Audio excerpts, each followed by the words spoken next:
The Andy Pollin Show. We got to go after this with everything we got, thinking they're going to come with everything they got. I'll start off by saying I'm bored, I'm broke, and I'm back. The Andy Pollin Show on ESPN 630 starts right now. And down the stretch they come on the stadium. What looked like a pipe dream under the days of Snyder looks like it's going to happen. There'll be a vote on Friday. There's some more discussion today among citizens as to those who want it, those who don't, but all signs point to a positive vote by the city council on Friday with the opening of the new stadium on the RFK site in 2030. Wow.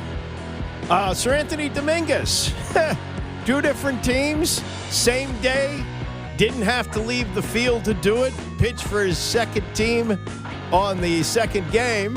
And we move forward towards the trade deadline tomorrow. That and a whole lot more as we roll into a Wednesday. This is supposed to be the Shvitziest day of the week, by the way. Boy, last 2 days have been brutal. Today's supposed to be even worse, and we're not supposed to get a break until Friday. Friday's supposed to be really nice, and the weekend's supposed to be great. So there's that. But, wow, this has been a brutal stretch of weather. I'm telling you something here, like you don't know, how bad it's been. Stadium stuff. There's going to be some more discussion today at the Wilson Building. They will have another public hearing. And yesterday, they went a long, long time. There were like 500 people who signed up for this. I don't know if they'll get to everybody. But the reporting that I've seen said that those who want the stadium, the advocates, outweighed those who are against the stadium. So it does appear that the city council has reworked the deal to their liking, and the opposition is minimal at this point. And we will have a new stadium in place for the 2030 season, which is a huge deal. I'll get to more on how they use the stadium, but there's a big story by Sam Fortier in the Post today, where he looks at how stadiums have been used for things other than football. Because that's always the big opposition on football stadiums. Like, oh, well, you were going to spend $4 billion on a stadium that's going to be used for 10 games a year? I mean, what are we going to use it for other things? It's going to be a dome stadium, so that could mean things like Final Fours, Super Bowl. We could have boxing events. We could have even, and this is a really good what Sam has in the story, we could even have bar mitzvahs. And there are bar mitzvahs that take place at MetLife Stadium in New York, where the Jets and the Giants play. Now, that's an outdoor stadium, so it's a little bit different. But they have enough suites and indoor facilities that they can have bar mitzvah parties in there. But part of the event, they put the kid's name up on the scoreboard, Miles Gross.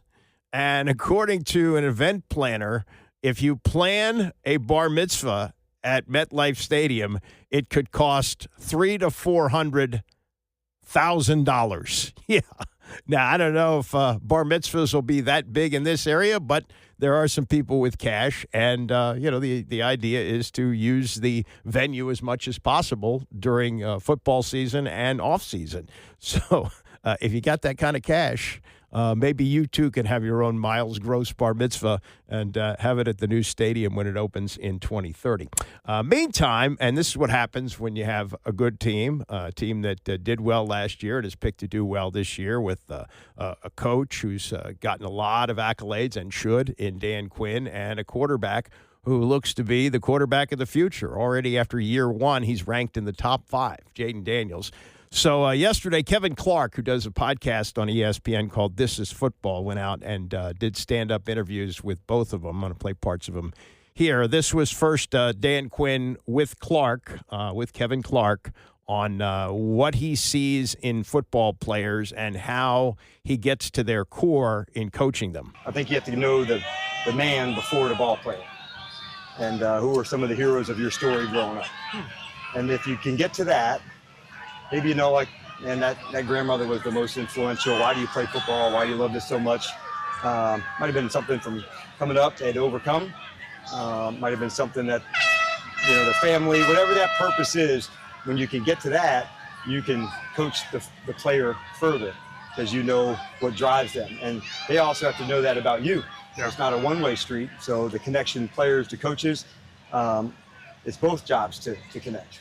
bringing Cliff Kingsbury back, so often it's such a huge competitive advantage to have a rookie quarterback. We had Peyton Manning on the show, our boss, a couple months ago, and I said, why do young quarterbacks fail? And he said, oftentimes it's because you try to teach them 4 different languages in 4 years. You try, you give them the playbook. Okay, this guy's gone. Give him another playbook. Yep. Okay, well, I just learned that playbook.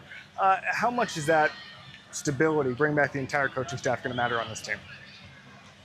Through Adam and myself, you have to be intentional about that and create the ecosystem for that. Speaking of Peyton, and I couldn't think of a better coach to start off with Tom Moore of this is step by step. When you're developing somebody, you don't want to miss one step on that ladder like this, and then we can get to this.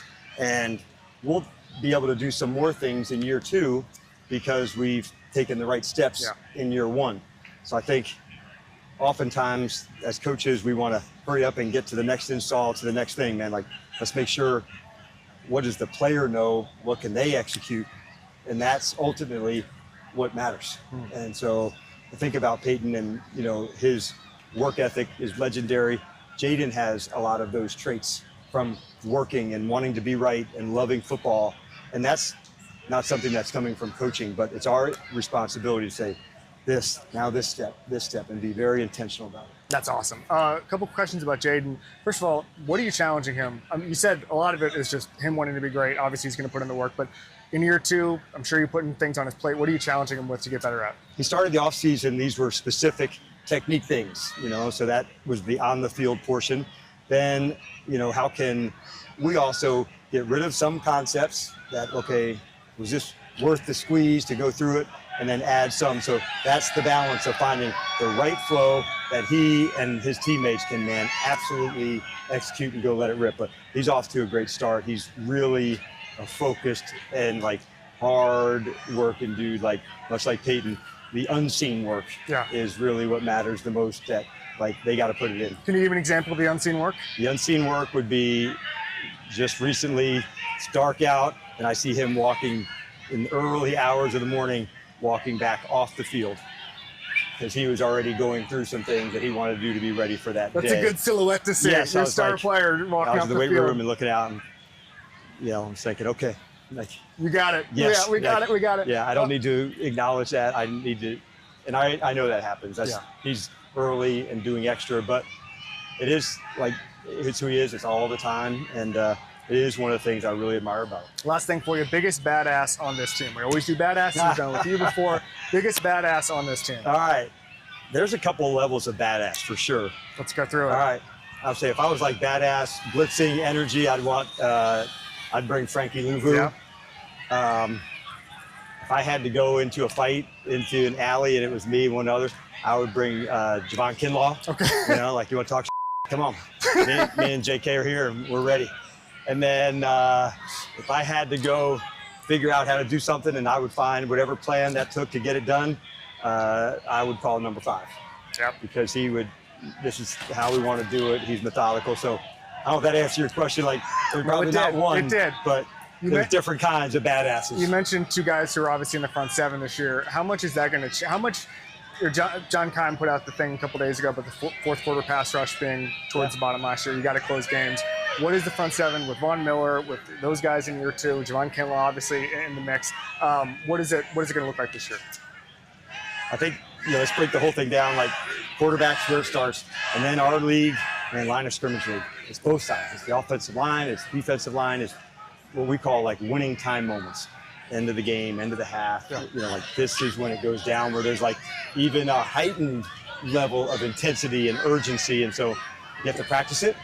You have to be ready for that. But we have added some guys, and I'm also excited to see players develop. That's also what happens during this time of year. That's Dan Quinn yesterday with Kevin Clark, who does the This Is Football podcast, and I think the most interesting takeaway is that Quinn in year 2 for Jaden Daniels is making Peyton Manning comparisons. I don't think he would have done that last year. And some might say, wow, that's dumping a lot on a second-year quarterback. You're comparing him to a Hall of Famer, one of the all-time greats in the NFL. But the work that Manning did off the field was legendary. And what Quinn is talking about, the unseen work, not just going over the tape, but going through his progressions on the field while it's still dark. And it gets light early in the summertime. So I mean, it just tells you how giddy they must be about how he's developing. And reports out of training camp are he's looking even sharper this year than he did last year. Not surprising. The other thing about Daniels that I've noticed, because I listened to just about all of his news conferences last year, and I've watched him this year, not just in the news conferences, but in these one-on-one interviews that he does. He's really loosened up a lot. I think in his first year, he was hesitant to say some things. So he just kind of give you the minimum on that. I think now he's realizing that, okay, he can be a little bit more open with these guys. And there's going to come more endorsements and other things that go along with being someone who is very comfortable in speaking to interviewers and the media and things like that. So just see if you notice this. This was, again, Kevin Clark. He caught up with Daniels on the field as well. And they talked about what he does after practice. Now, a lot of guys do this. And some of them are legendary for how much out of the way they go to do this. Cal Ripken, very famously, when he was chasing Lou Gehrig 30 years ago, would sign autographs well into the night after games. So superstar players understand their responsibility to the fans, and Daniel certainly understands that, and he stays out on the field for a long time after practice, signing not just pieces of paper and programs. As he told Clark, he signs everything. Football, jerseys, water bottles. I got a couple gifts. I got a bracelet. What does it say? That kid. Okay. That kid. So all right, you wear it. Little girl made it for me, so obviously it means a lot. So beautiful. I do appreciate all the gifts that the fans bring out for me. Bracelets. I got a basketball earlier. So, a basketball? Yeah, custom basketball. Okay, good. So, all right, well, bring gifts. I appreciate the gifts. Bring gifts for Jaden Daniels. All right, so we just talked to your coach, Dan Quinn, a little bit about your development in year two. I want to start here. He was talking about some of the technique that you tried to clean up at the beginning of the offseason, then it becomes into more of the growth and the mental part of it. Obviously, you changed your body a little bit. That was the report in the offseason. What was the number one thing you were working on from February until now? I think growing more mentally, like trying to figure out what I did well, what I think trying to anticipate what teams might try to take away, and how I can continue to grow as a quarterback from football standpoint, IQ, and everything like that. What do you think teams are going to try to take away in year two? I don't want to say it because I don't want them to take it away.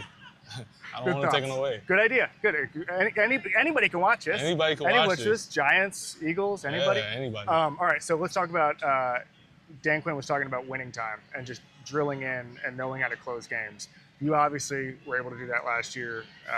Just one-score games, a lot of success last year. We saw it in the playoffs. What is winning time to you? How do you change that mentality, or do you not change the mentality? I don't change the mentality, but I just love those type of moments when that's what you live for. High-pressure situations.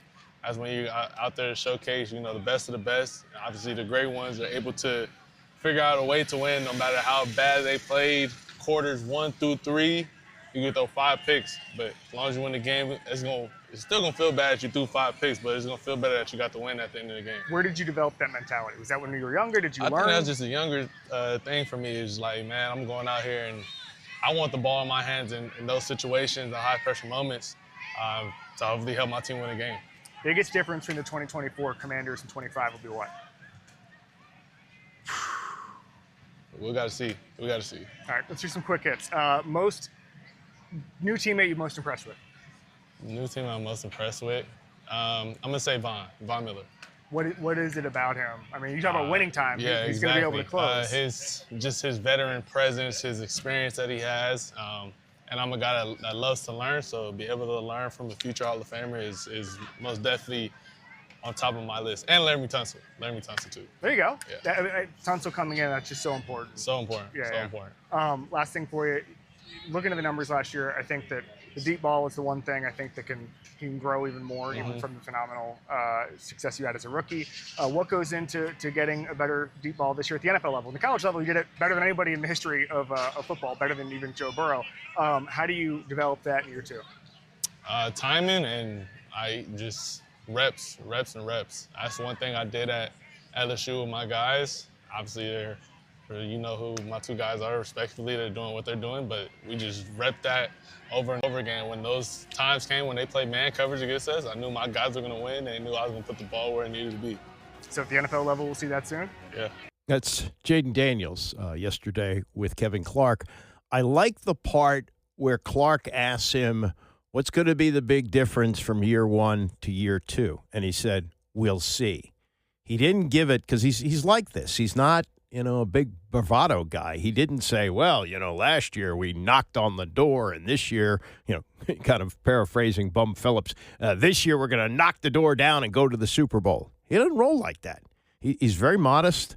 And he does his talking with what he does on the field. Now, again, he clearly has loosened up since last year. And I think as he grows into this role, because in Washington, it's been said that the second most important job is quarterback of the football team, second to the president of the United States. And it can be argued at times, that he's a much more admired person than the president. But it is just so refreshing to see the way he works at it, the way he performs, his modesty, the whole thing. Anybody who wants to make Robert Griffin III comparisons, the only comparisons that can be made is that both had spectacular rookie years. But this guy appears to have some staying power. You also, kind of notice this when you get the close-up of his arms. He's definitely, gotten stronger and bigger, and whether that's going to mean something, we'll see. But, the fact that he did stay healthy for the most part for last year, made all 17 starts, is very encouraging. And if he can stay on the field this year, and if they can get the Terry McLaurin thing straightened out, today would be a good day to do it, by the way. The team is off, no practice, so that'd be really cool if they come out tomorrow and fans show up and he's got a new contract and everything's hunky-dory. It doesn't appear it's headed that way, but could get to that way. Some baseball stuff, and what Bryce Harper said to the commissioner. React to that from both Dan Patrick and Jeff Passan, and more as we continue. It's the Andy Pollin Show, ESPN 630. The Andy Pollin Show on ESPN 630, the sports capital. Well, we got Orioles preview coming up in about an hour. The Orioles are an interesting situation. They're likely to be sellers at the deadline tomorrow, and they're still way back in the wild card race. They're 7 games out, but they've been playing a lot better lately. And if they win today against the Blue Jays, that'll be 6 in a row, and 4 wins against the Blue Jays in 3 days. I don't think they can get themselves back into it, but maybe they're double clutching on a couple of deals that have been in the works. They did make a trade yesterday. They traded away reliever Sir Anthony Dominguez for a minor leaguer, but just wonder if they're rethinking. The other thing with the Nationals is, will they deal Mackenzie Gore, who's on the mound this afternoon in Houston, as they close out that series? So tomorrow is likely to be a very active day. Look, if the Nationals follow what they've done with their stars in the past, like Juan Soto, he was exactly in this situation a few years ago that Gore is in, that he's under team control for 2.5 years, and they don't want to deal with Scott Boras, so they dealt him away. And reality is that Mike Rizzo, whatever you want to say about his drafts, and they weren't good, but he was really good at some trades, and what they got for Juan Soto, that's all you could hope for. I would think that that's where they'll go if they get the price that they want. Now, reports are that it's a big price. Speaking of some baseball stuff, this has made some news this week, that you got Rob Manfred, the commissioner of baseball, making the rounds with teams, talking about economics. So he was in the Phillies clubhouse the other day. He did not mention the words salary cap, but he was talking about the economics of the game. And Bryce Harper, who has a long contract now, maybe that gets reworked at some point, but Bryce Harper got nose to nose with the commissioner, and this has not been denied by Harper or anybody else, got nose to nose with him and said, get the F out of our clubhouse. And Manfred shot back that he wasn't going to do that, and things sort of calmed down after that. A reaction to that yesterday on the Dan Patrick Show from Dan Patrick himself. That's embarrassing for Bryce Harper. It really is. You got your players are there. The commissioner at least came in to talk to the players, and then you're gonna react that way instead of being mature. Instead of saying to Rob Manfred, let's talk about this. Or maybe the commissioner should have given Bryce Harper a heads up and said, hey, I'm going to bring this up. What do you think? And then Bryce Harper might have said, don't bring it up. Don't bring that in here. It's not going to go well. But I give the commissioner credit. He's at least trying to talk to the players. And is there going to be a work stoppage? Can you get a salary cap? How many owners would be in favor of that? The players aren't in favor of that. I certainly understand that. But for Bryce Harper to act that way, like, who are you? I mean, you got your money. You're good. Maybe you're fighting for everybody else. I understand that. But this is the commissioner of the game. He's at least talking to you. Would you have more respect if he didn't say something to you? If he hid? I was disappointed in Bryce Harper. I was embarrassed for him. But maybe more details will happen. We reached out to the commissioner. I'm just curious, how many of these teams is he going to go and talk to? And what exactly is the message that he has when he goes and talks to these teams? Like, where are we going? Because the threat of a work stoppage, I think, is real. But, you know, when you think of sports, how many teams can win the World Series? 4, maybe? How many can win an NBA championship? Well, we've had, 7 consecutive years of a different team winning? Maybe you got 8 teams that could win, maybe? Football, let's just say make the playoffs. Make the playoffs in basketball, so there is a disparity here. We know that, and it's a growing disparity. You'll have the family-owned teams that don't spend, and then you get the guy who's a hedge fund guy, or the guy it's a group, it's a company, it's a, whatever, conglomerate that comes in and buys a team. They spend their money. And as a fan, you want your team to spend money. I would want there to be, you must spend 90% of your profits on your product. If we're helping you build a stadium, spend your money. That's what we're asking you to do. I don't think that's asking a lot. You're still going to make your money. Your team is going to be worth whatever it's going to be worth. It's going to be worth more if you put a better product out there. But I was really surprised that Bryce Harper would say that. And granted, he's got the backdrop of all of his teammates there. They're probably like, yeah, you tell him, Bryce. It's the commissioner. You can still send a message, but you can send it in a more mature way. Yeah, absolutely. Now, the only thing I would add to what Dan said on the motivation for Bryce Harper to do what he did. Now, the way contracts have exploded, it seems quaint that Harper got a deal for $330 million when you have Juan Soto at $756 and Shohei Ohtani at $700 million. But at the time, and this was what Scott Boras wanted to make sure that was the biggest contract of all time. Didn't last long. Mike Trout blew by it by about $100 million, and now, the money has just exploded. But yes, maybe he's trying to send a message to his teammates. Hey, I got your back. I got my money. I'm looking out for you. On the other hand, it could be that Bryce Harper, who said when they got Max Scherzer here, where's my ring, and is still looking for a ring 10 years later with the Phillies, he may be saying to himself, ooh, if we get a salary cap in here, my salary is pretty big, and that's going to handicap us in the players that we can get around me so I can finally get my ring.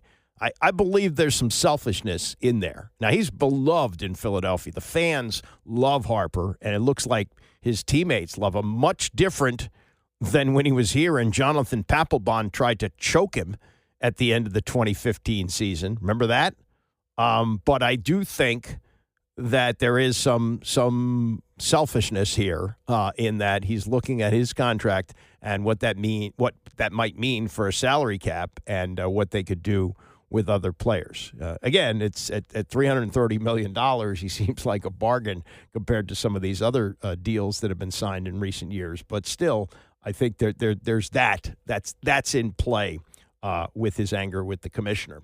More on this, Jeff Passan, who is more of a reporter than a columnist on these kind of things. He was on the PTI show yesterday with Tony and Mike. He covered this and a few other things, but they started with the Harper story. I think it's a microcosm, Tony, of the relationship between Major League Baseball and the Major League Baseball Players Association. And look, this is something that's been going on for more than half a century at this point. The owners want to put a salary cap in place, and the players say, no, we want a free market. We want a free market because a free market gives us Juan Soto at 15 years and $765 million. And, Rob Manfred never used the words salary cap in that meeting, but he didn't have to, because the rhetoric has been amping up over the last year or so among the owners. David Rubenstein of the Baltimore Orioles said publicly, I would like a salary cap. Others have implied as much. And it's just a red line for the players. It's something that Bryce Harper in that meeting said, we will lose 162 games if it means avoiding a salary cap. Now, Major League Baseball has already in 1994 seen a World Series canceled because of the salary cap. And here we are 30 plus years later, and the same thing is happening again. And as a fan of baseball, I can only hope that they don't miss the forest for the trees, and that they understand that losing a season of baseball fighting over labor, it might not be the death knell of the sport, but if it has any sort of effect like it did back in 1994, it will take a long, long time to come back from. Wow. I don't remember Bryce Harper going back after Jonathan Papelbon quite as hard as he went after Rob Manfred, but that's just me. I don't want to get too sidetracked, Jeff. I want to ask you about trade deadline darling, Gino Suarez. Yes, Gino, as he's known here in the desert. He got hit on the index finger last night with a pitch. X-rays are negative, but how much is it going to affect his value? Do you think some team might pull out? What's going to happen to Suarez, who's got 1 trillion home runs so far after this hit by pitch last night? Mike, he's missing today's game, which does not bode well necessarily, and teams are worried, and I can understand why, because the one thing that can really sap power from a player is an injury to the hand or the wrist. And Eugenio Suarez, for all that he does well, the thing that teams are going to be acquiring him for, theoretically, is for that home run power.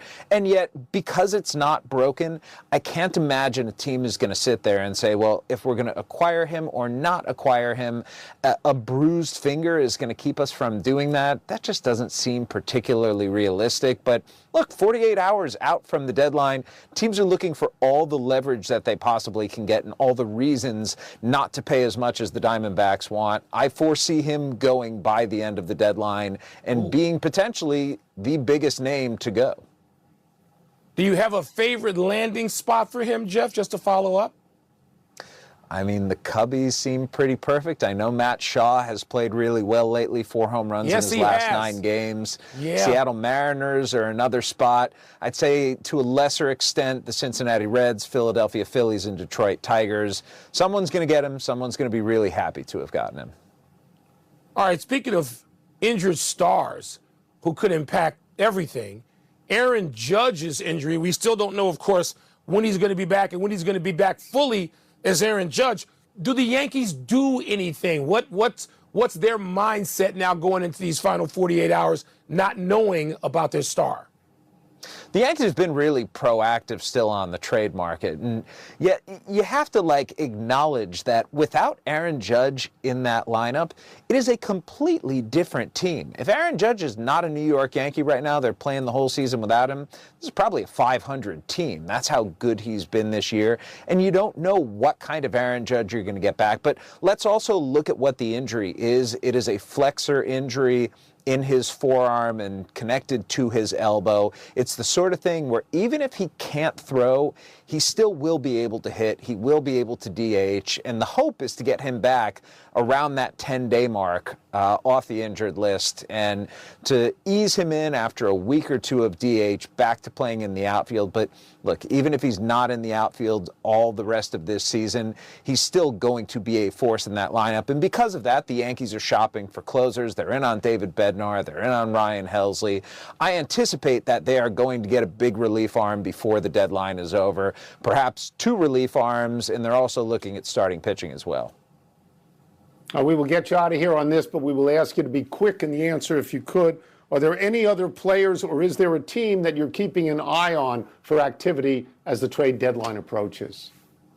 Two players who I think we should at very least keep an eye on. Number one, Stephen Kwan with the Cleveland Guardians. After Emmanuel Clase was put on non-disciplinary paid leave as part of the gambling investigation yesterday, Kwan's name started coming up plenty more. He could move. And then Mackenzie Gore with your Nationals, Tony. They are setting a high price, but if that price is met, I don't think the Nationals will hesitate to move him. Wow. And Barry Zerluga's got a column about this today where he says, look, if they get the price, they should probably do it. This is going to be a 90-loss season.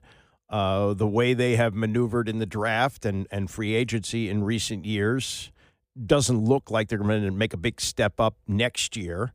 And then 2027, that's, somewhat in doubt with what's been going on with the commissioner talking to teams and moving towards a salary cap and, players saying, oh, we don't care. We'll knock out a 162 if we have to. Well, they have knocked out half a season before, 81, in fighting this. That's over 40 years ago.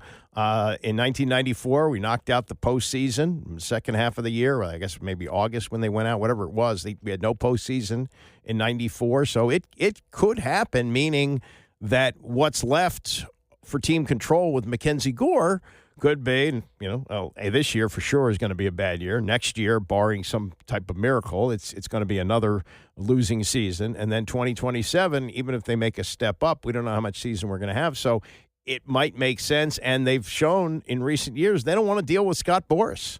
They don't want it. The last time that they did that, they got an opening on that was Steven Strasburg, which turned out to be one of the worst contracts ever signed in the history of sports, a $245 million deal, and he gave him 33 innings before he had to retire.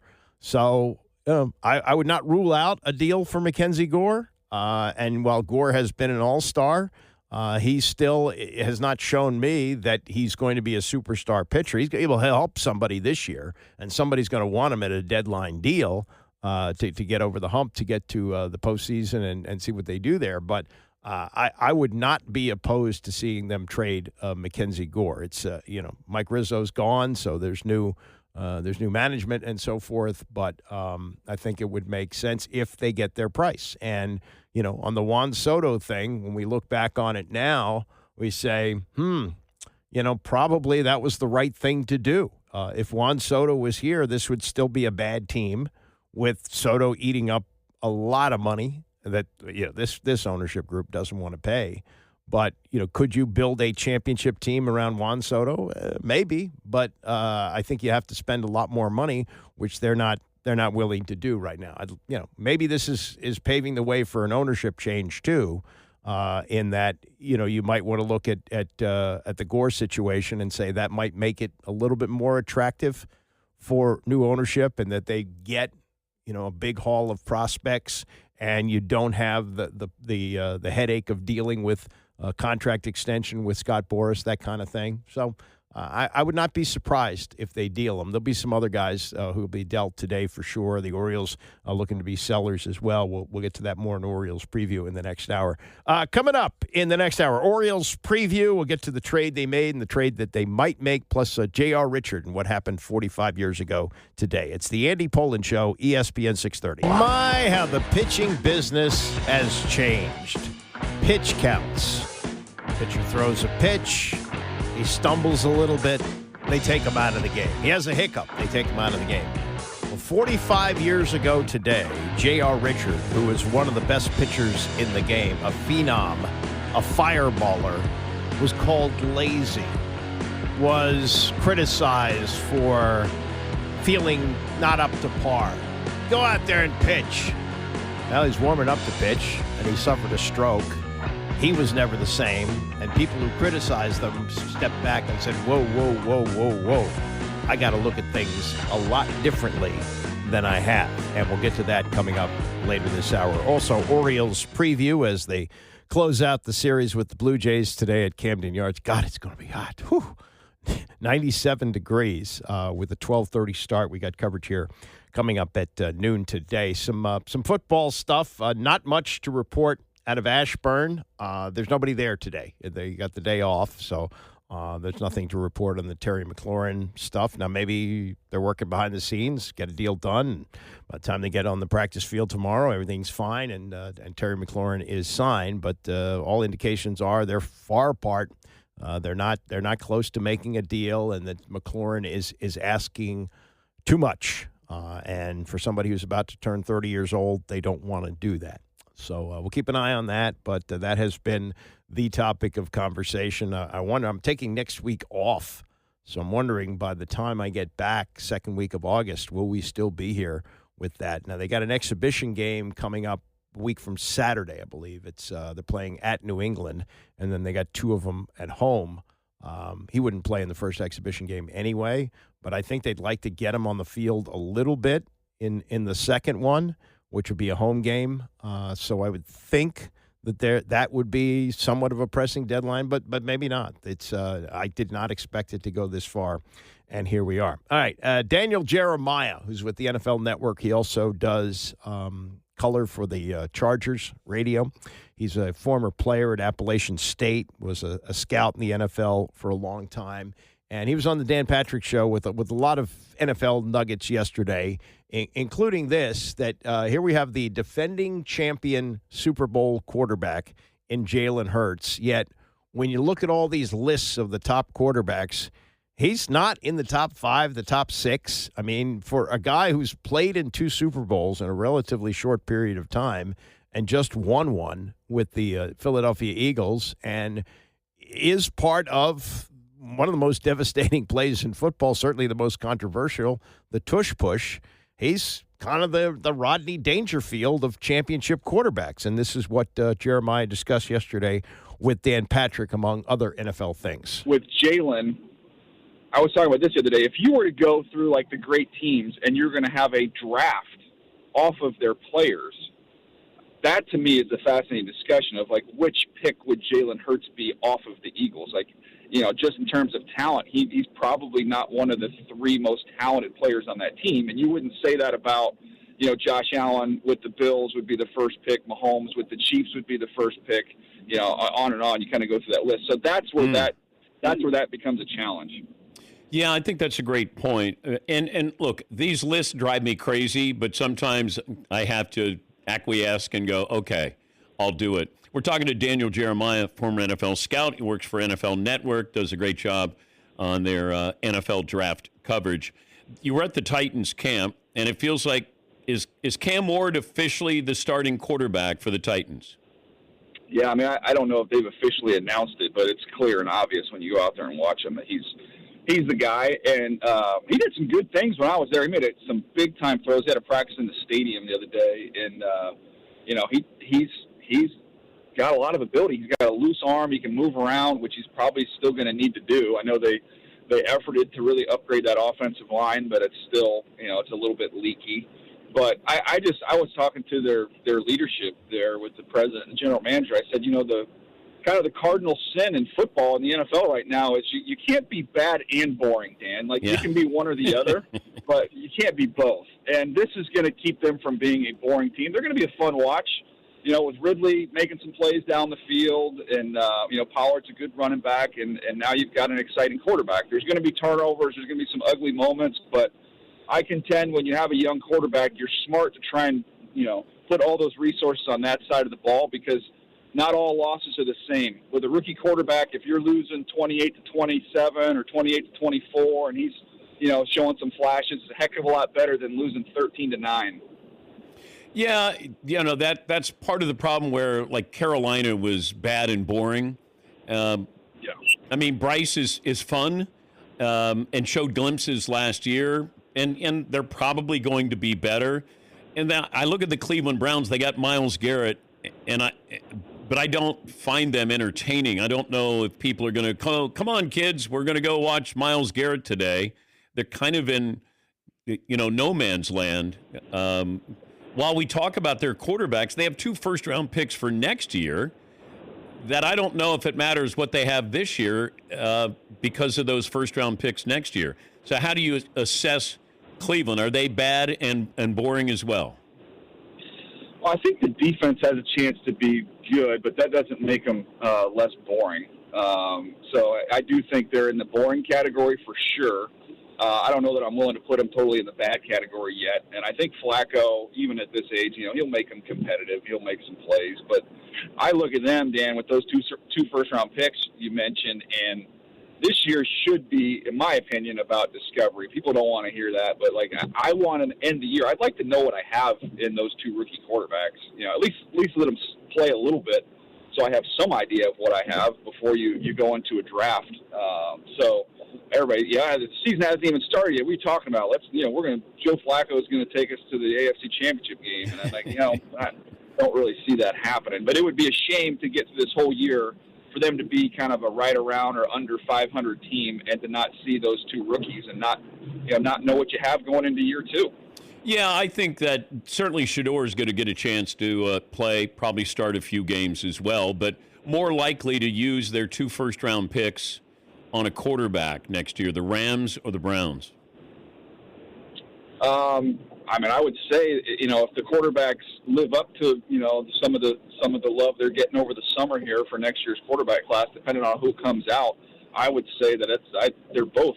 I would be shocked if both of them didn't end up with a quarterback in next year's draft. That is Daniel Jeremiah yesterday on the Dan Patrick Show. Yeah, it's interesting to talk about Jalen Hurts, that if you go down the talent part of the roster, he's not very high up, but sometimes it's just that guy that knows how to win, and he knows how to win. And if you replaced him with another quarterback, I'm not sure anybody else in the league could run the tush push. I don't know if you'd do that. There are some big quarterbacks, and he's not big, but he's powerful. But he's just got, he's a perfect fit for them. Sometimes it just works out that way, that you have a quarterback who's just a perfect fit for what you do, and you put him in another place. Doesn't work out. It's kind of like the radio business. Mike and the Mad Dog were the gold standard for sports radio. They were both New Yorkers. You take them and you put them in Chicago or Los Angeles, I don't think it works out. They sound like the city, and that's really what you want to have in the business. John Sally was on yesterday on the Rich Eisen show. John Sally, you may remember, he played with the Bad Boy Pistons, and he's really good on television, and I don't understand this at all. He said that he had tried out for part of the NBC. NBC has now got the NBA package that TNT used to have. So Mike Tirico is going to be their main announcer, and they have a studio show, which I think Sally would be perfect for. But he said he didn't get it, and they hired two guys who, Tracy McGrady, he was okay on ESPN, and Brad Daugherty, while he's kind of unique in that he's a basketball guy who's into NASCAR, he's a NASCAR owner. I don't find those two that funny or compelling. I find Sally to be terrific on TV, and if you just listen to him, he's funny and he's glib, and I think he tells stories well. So anyway, he was on yesterday, and they spent about a half an hour together. Play some of it here. This started off with a caller who wondered about Sally being drafted by the Toronto Raptors. Now, he's most famous for playing for the Bad Boy Pistons, and he gets into, and this might surprise you, it's his favorite teammate, Bill Laimbeer, who was just hated.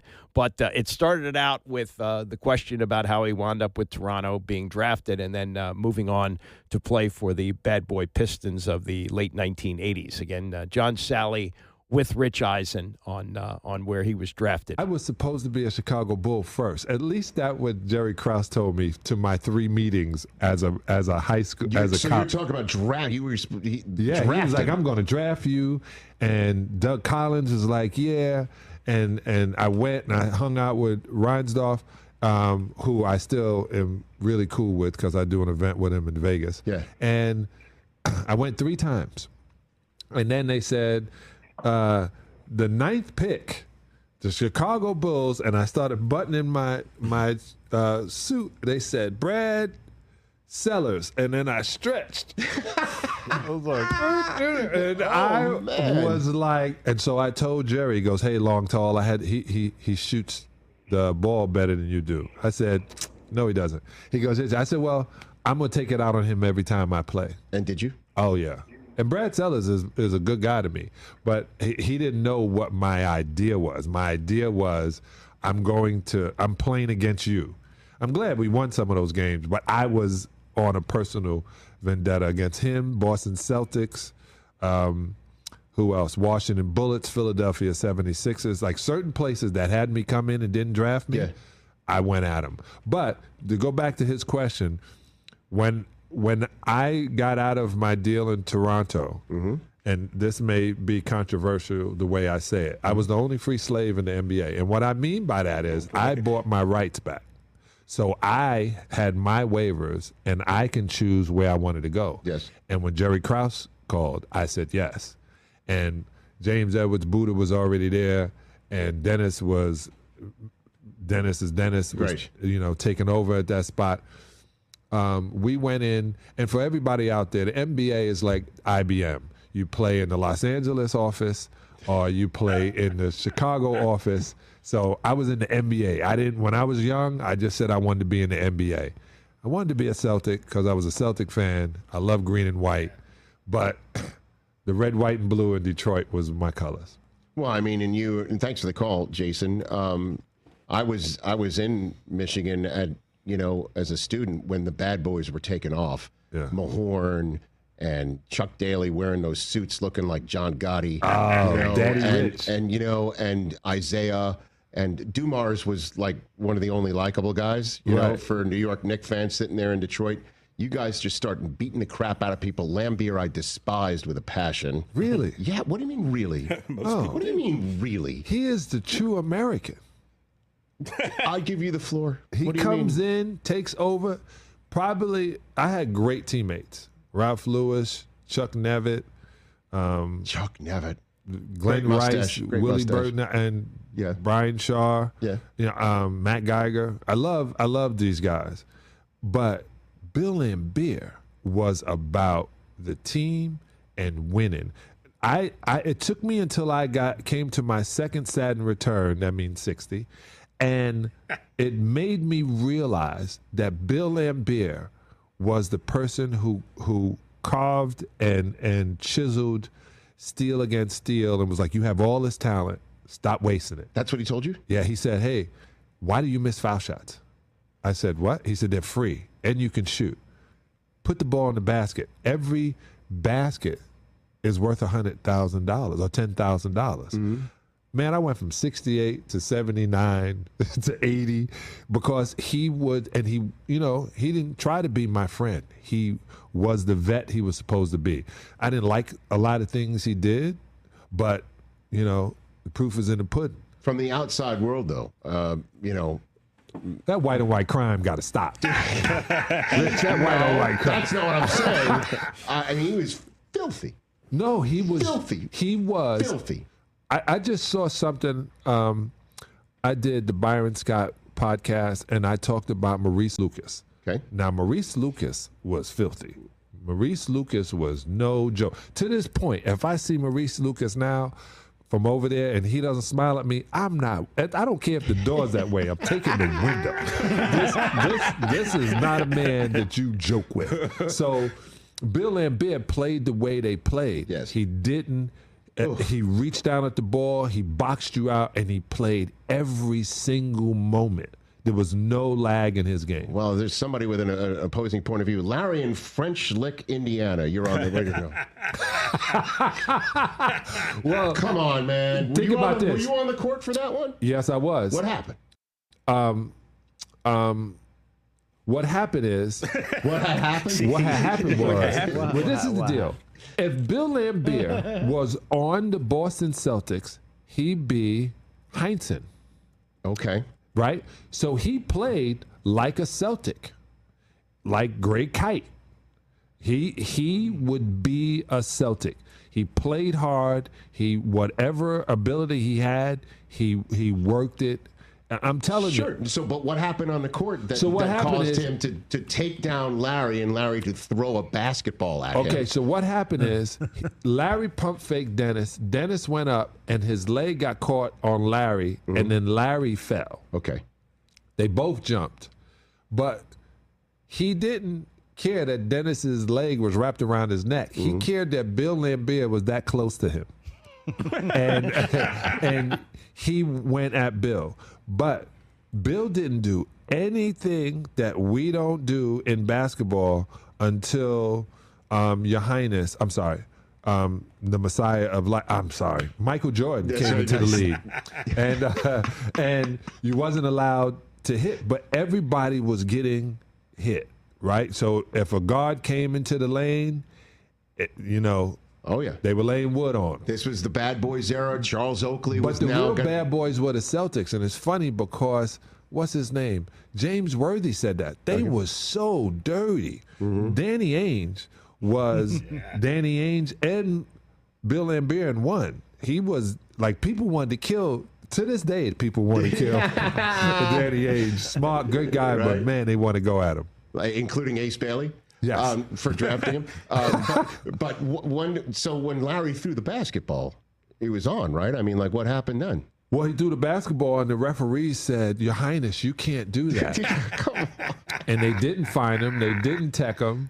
Nothing. They didn't tech him? No. Well, even maybe they thought this Bill is crazy. deserved it. When Robert Parrish was beating up Bill, the referee was standing there watching it like the rest of us, did not move until Bill was on the ground. And Robert Parrish just got a technical foul and was allowed to sit down. I heard all of America was cheering at that time. 80s was different, man. Yeah, it was at a point. I mean, I remember when guys were going to fight. I'm so happy I didn't play against Bob Lanier. Bob Lanier was left-handed, so that means he was going to fight southpaw, and you didn't want to deal with that. You didn't want to deal with somebody fighting southpaw. Isn't that the line from Airplane? Yes. Right? For Kareem told the kid, yes. You try dragging Walton and I Lanier. bust my butt every night up and down court. You tell your dad to try to drag Bob Lanier up and down. Walton and Lanier. Walton and Lanier, That's one of the best lines. He wasn't acting, he was being the character. That is John Sally yesterday on the Rich Eisen show. Again, I don't know why NBC didn't hire him. He's terrific, obviously, in these interviews. The Bob Lanier story that I would tell, if you're too young to remember Bob Lanier, he had size 22 feet, which was a big deal at the time. I think Shaq's got the same size feet, but that was a big deal. He played at St. Bonaventure. He got St. Bonaventure to the Final Four and was one of the top draft picks in the NBA. I think it was 1970 when he came out. And he had a great career, played with the Pistons and played with the Milwaukee Bucks. But I remember him with the Pistons in the late 70s. It's be 77, I believe. And I was in college at American University, and the sports information director from American, his name was Mark Splaver, he went to work for the Bullets, and he was really good about giving us from the campus station at AU passes. And in those days, it's great. I mean, you sat at center court. They don't sit the media there anymore. But you had an up-front seat on what was happening. And the Bullets had a guy named Leonard Gray. And Leonard Gray went at it with Bob Lanier. Oh, man, it spilled into the stands. See, this was before Kermit Washington punched Rudy Tomjanovich in the face. Not long before it, but it was before that. And so they used to let a lot of this fighting go, even into the 80s, the famous clotheslining of Kurt Rambis by Kevin McHale in the playoffs, or I guess it was the finals. They didn't throw McHale out of the game. I don't think it was even a technical foul. I think it was just a foul. That's how the game was played in those days. So, yeah, Bob Lanier was a frightening guy and left-handed, as Sally said, so that made it even tougher. But there were fights. Fights happened in the NBA back in those days. And yes, the stories he tells are good ones. And yeah, I don't think Laimbeer could play today. Laimbeer was a thug. I know he's partial to him because they were teammates and he had his back. But Laimbeer, man, his game was to get under your skin and to get you to throw a punch, which happened a fair amount. I think it happened Robert Parrish got into it with him. I mean, there were fights back in those days. Last thing from Sally, and this is interesting. He's taking a look at Michael Jordan, who is going to work for NBC, and what kind of an analyst he expects him to be. It's going to be a lot of, yo, that boy sucks. Man, I don't know how they paid that guy. I wouldn't have paid him. You're going to get a lot of because now is that what he says in the? Oh, he's 62 now. He's going to tell you what he thinks. I'm sure of that. But his perspective is from a killer. So it's going to be really, really good. And you know what? You can tell when somebody's dogging it. Not as well as Michael. Michael can tell, and I think he's going to give. I think it's going to be, at points. I don't think he's going to be constant every day. Well, the suggestion I gave to somebody at NBC, and I don't know if they're going to take this suggestion. Is hire John Sally? Well, I can do that. I didn't know you were interested at the time when I had an audience with somebody in NBC management a few months ago. As I said, you should do a segment with Jordan where somebody, as you know, like the Shaq and a Fool segment, right? Right. Where Shaq responds to somebody doing something silly, because inevitably somebody will say something silly. They put it on an iPad and hand it to him like they did back in the day for The Last Dance. And because you never wanted to be on the iPad, hand it to Michael Jordan. No. That is the last place you wanted to be. It's like, did you hear what this person had to say, Mike? Roll tape. And he would read it. He would look at this thing and he'd react. That's what they should do whenever they have Michael Jordan. Don't tell him what's on the iPad. Hand it to him and let him go. That is actually a very good idea. I hadn't thought of that. That what Eisen has there, it'd be just like, remember in the Last Dance where we had Gary Payton talking about when they played the Bulls in the finals when he was with Seattle, and he said, they didn't have me covering Jordan enough. He said, if I'd have covered Jordan, we'd have won that series. And Payton was known as the glove because of his great defense. So they show that to Jordan, and he's got the glass of tequila with him. He's got the cigar in his hand, and he's sitting back, and he's watching it on the iPad, and he goes, the glove. Now, I don't know if you could have him do that with current players. I don't know how well that would go over. I don't know if Jordan wants to get himself in the middle of this. And people have asked, what's the reason that Jordan is doing this? He certainly doesn't need the money. He just sold his basketball team for $3 billion, and Nike just spits out money at him all the time from the Jordan brand. It's not for the money.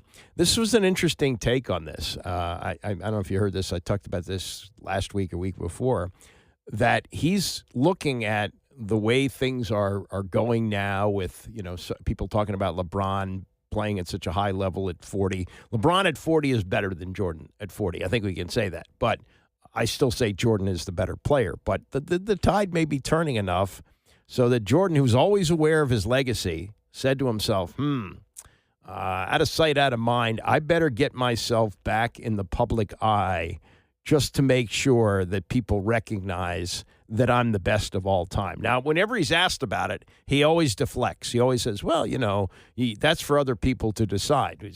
What about Bill Russell, who won 11 championships in 13 years? So he's very good about that, but he's got the heart of a killer. And he probably looks at this and says, ain't no way the people are going to talk about LeBron being better than me. So him coming back has a lot to do with it. And I like the Eisen idea, although I don't know how well that would go over with current players if he did that. But it's a good thought. It is a good thought. All right, coming up, we'll get to Orioles preview, the trade they made yesterday and the trade that they might make before tomorrow's deadline. We'll get to that and more as we continue. It's the Andy Pollard Show, ESPN 630.